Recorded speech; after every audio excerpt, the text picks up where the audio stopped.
So I grew up in a small town called Sandwich, Massachusetts, which is a real place.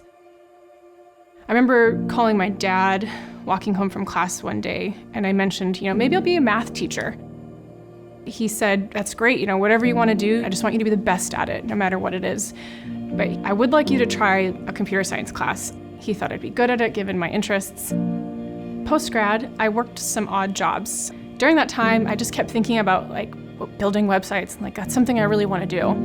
And so in my off time, even at work, I would study with free classes online. I probably learned 3 languages while working odd jobs, put it on my resume and just sent the resume out there and tried to see who would bite. I remember interviewing and thinking, this is totally above me. And I remember thinking I wasn't qualified.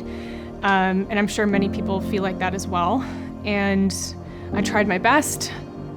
I think I was in the car when I got the call. It was probably the highlight of my professional life.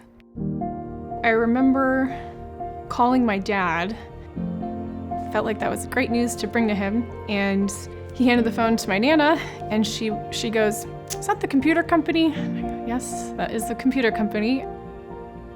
I wish I had a little bit of exposure to front-end development.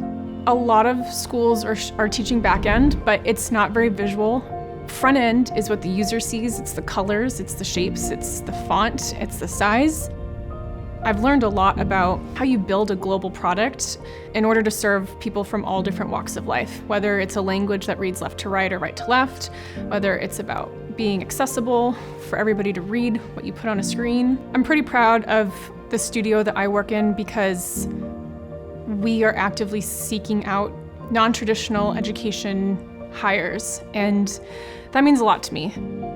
You are definitely enough, and don't think otherwise, because everybody started somewhere, and you will too. I'm Jackie, a front-end developer for Azure at Microsoft.